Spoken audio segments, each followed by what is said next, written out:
બધા શોરૂમના દરવાજે જઈને ઊભો રહે છે.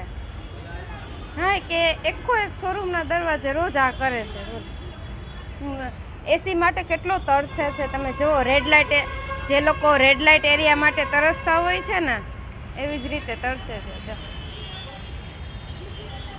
બાયડી હોય ને વહી ગઈ હોય, પછી આવતી ના હોય, આદત પડી ગઈ હોય રોજ રાત્રે, પછી ગોતતા હોય, એના જેવું છે. જો દરવાજાને રીતસરનો ખોખડાવા માંડ્યો છે કે ખોલો દરવાજો, મારે અંદર જવું છે. હાલ અહીંયા ઉતર.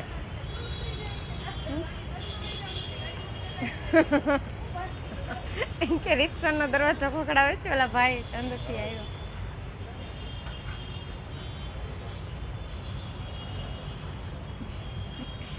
એસી ચાલુ છે ને અંદર, એટલે આવું છે ને અંદર.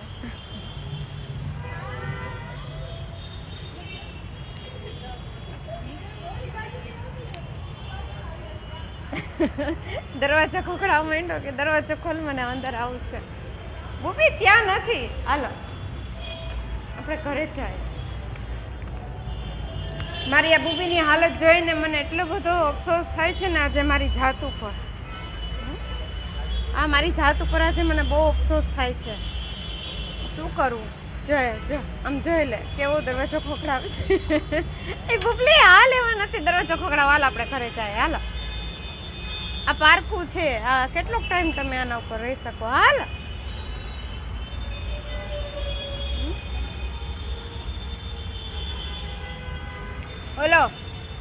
ઓલો કરવા ચોથ, સોરી કરવા ચોથ, કડવા નહીં, આપણે કરવા ચોથ કહીએ. આવતીકાલે કરવા ચોથ છે. ઓલો છકો પાવૈયો આજે મને પાછો સબક શીખડાવીને ગયો કે ભાઈ તારા બસની વાત નથી.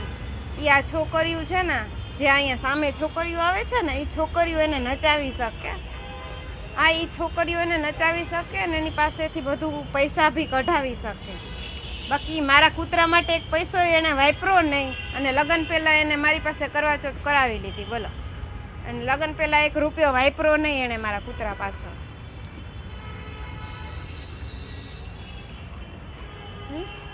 કેવો કહેવાય, સૌ શરમ વિનાનો નકટો. એના ખબર નહીં એના મા બાપ કોણ છે ને. મને તેમ થાય છે કે જવા દે ને, એની શું વાત કરવાની. આ તો ઠીક છે, તમને પ્રેગ્નેટ કરીને વયા જાય એવા છોકરાઓ છે અત્યારે તો. હા, લગ્ન પહેલાં પ્રેગ્નેટ કરીને વયા જાય એવા છોકરાઓ છે.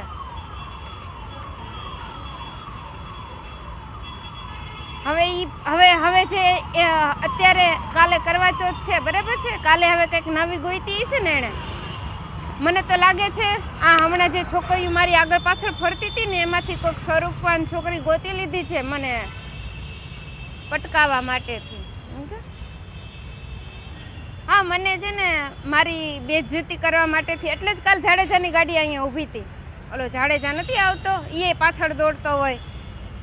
પાછળ શેના દોડે છે મારી પાછળ, મને એ ખબર નથી પડતી. ગાડીઓ લઈને પાર્લર નથી દેખાતા લોકોને. હા, જો ને શોરૂમમાં જવું છે એને, કા માટીમાં બેસાડી કે જો છે ને માટીમાં ઠંડક હોય ને. બુબી હાલ ઘરે જાય, હાલ ઘરે જાય બચ્ચા. અહીંયા કાલે એની ગાડી પડી હતી BMW, હશે 70-80 લાખની, બરાબર. એને પાર્લર નથી દેખાતા એ જાડેજાને. મારી પાસે શું કરવાને ફરે છે? પાર્લર નથી દેખાતા? પાર્લરમાં વયું જવું જોઈએ. આ લોકોને બ્યુટી પાર્લર નથી દેખાતા, ત્યાં મસાજ સેન્ટર ને ત્યાં રૂપિયા નથી વાપરવા. મારી પાછળ દોડે છે. બોલો, પાગલ છે સાલાવ. કે સાલાવ પાગલ છે.